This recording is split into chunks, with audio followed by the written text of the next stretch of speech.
Imagine waking up in a world that's slowly turning gray.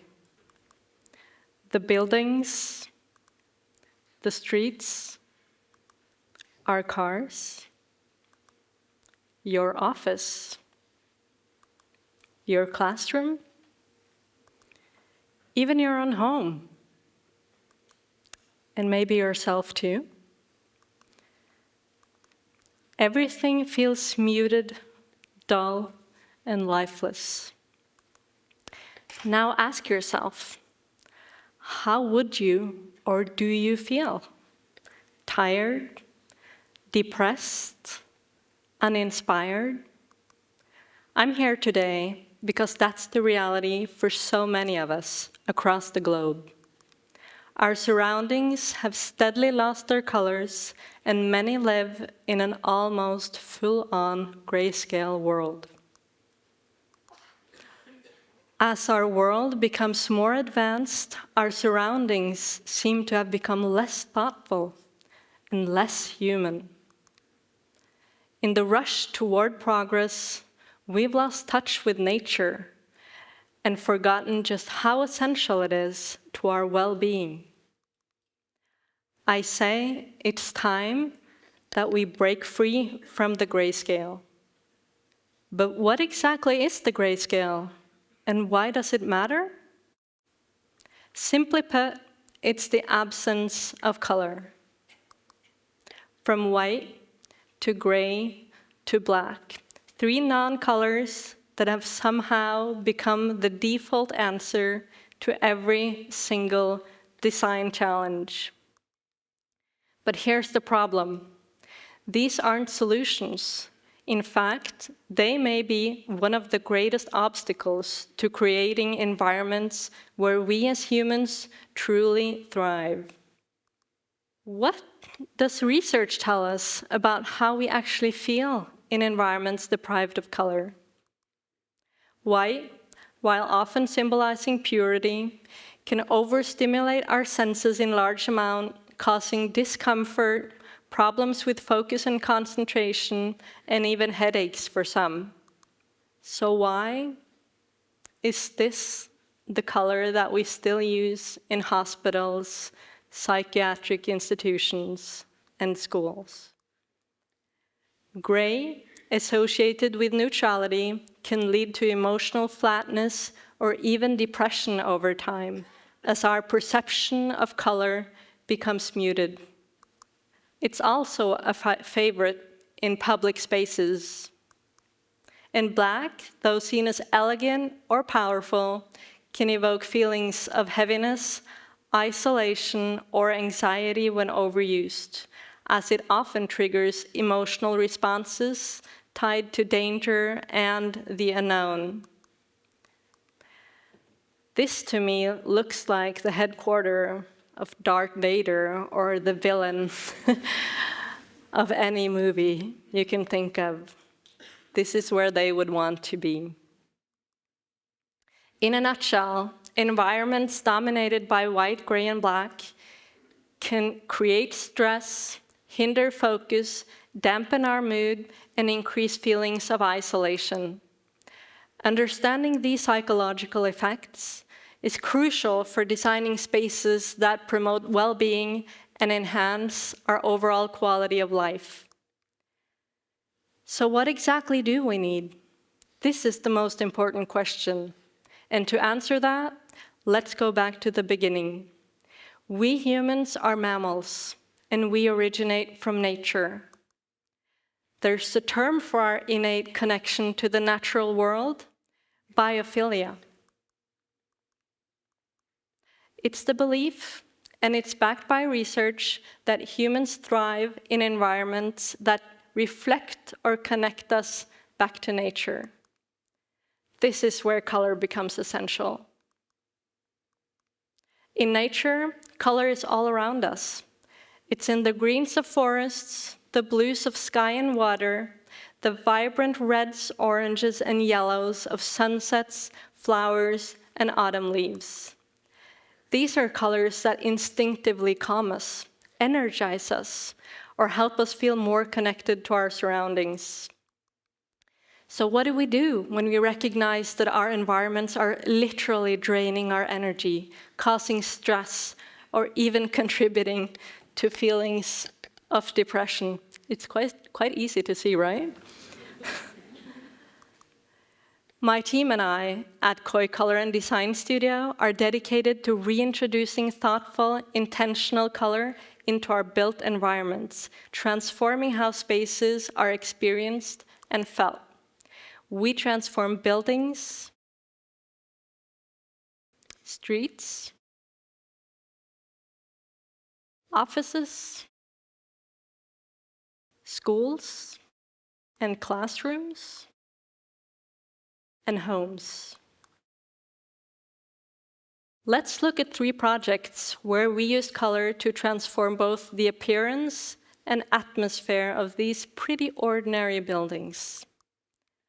This large housing development from the early 2000s was transformed from a generic and, objectively speaking, both chaotic and monotonous color palette, dominated by grays and non-facade colors.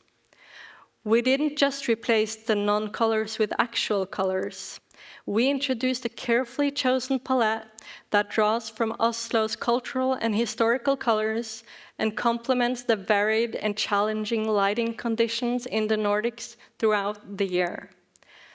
The colors not only create an inviting atmosphere, but also interact beautifully with daylight, bringing a warm, welcoming ambience that shifts during the day. This approach transformed not just the look, but also the experience of the building itself. From a long and seemingly never-ending structure to what the homeowners now describe as their townhouses. The complex is perceived as being smaller because we've divided up the structure both horizontally and vertically. The top floor even got a roof color, which makes the eye perceive it as a roof and not part of the main structure. The result?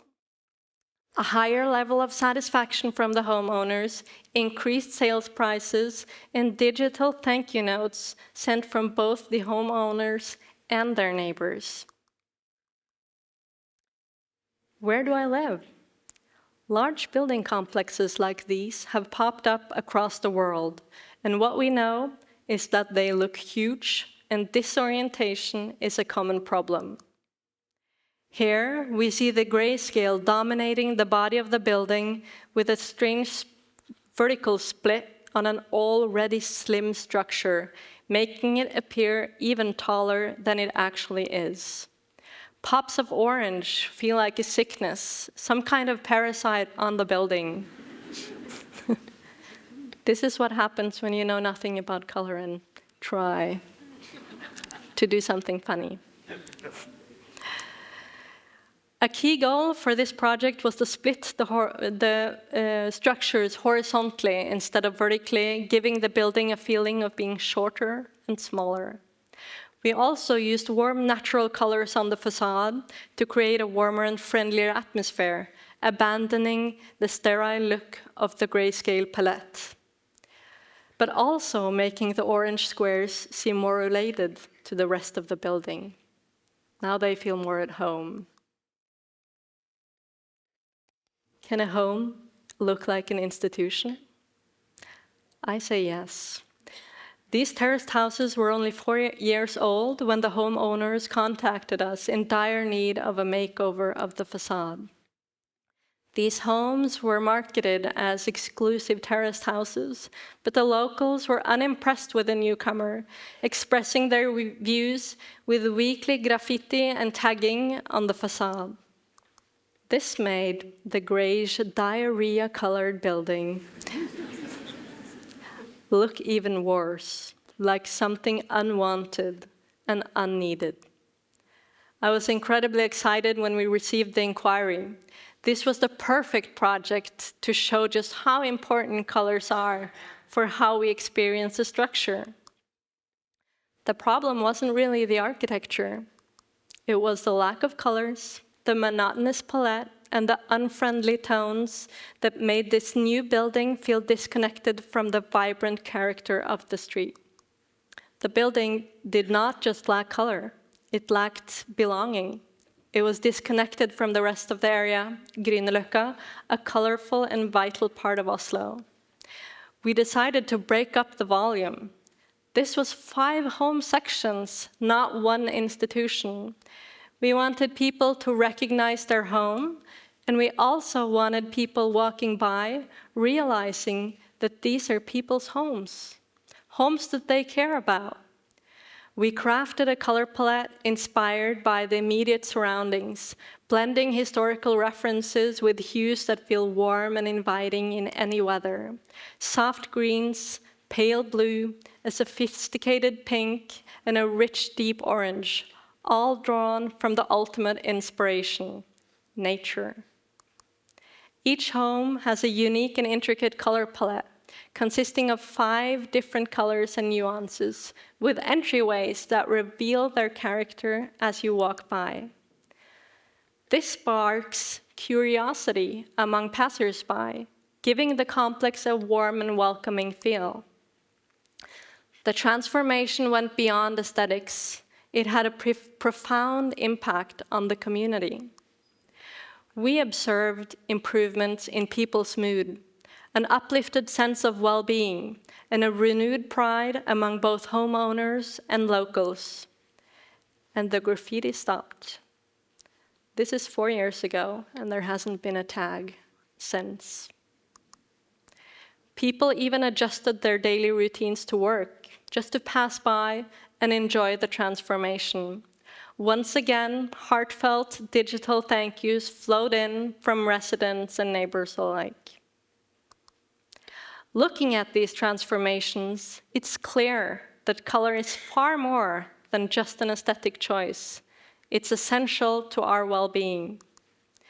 Through thoughtful design, we've been able to turn sterile, lifeless spaces into homes and communities that people are proud of. We've seen how small shifts in color can change not just how buildings look, but how they're lived in, from increasing satisfaction to boosting a sense of belonging. But here's the thing. It's not just about individual cities or buildings. This is about the kind of world we want to live in. Our environments shape our moods, our energy, and our health. By breaking free from the grayscale and embracing color, we create spaces where people feel more alive, more connected, and more harmonious, happier. So the question I leave you with today is this: what kind of world do you want to wake up to?